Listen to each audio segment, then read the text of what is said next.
Hello mga momshi! A day in our life, get ready with us, school edition mini vlog.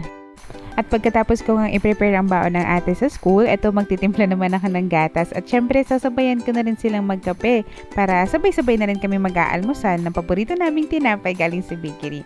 At share ko na lang din mga momshi, another food unlock na naman sila.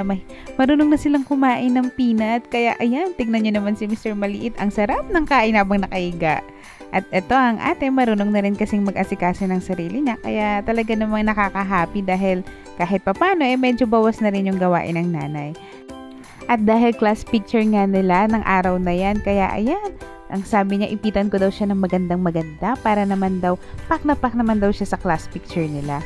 At eto nga, may nanggugulong Mr. Maliit na naman. Ayan, love ang ate.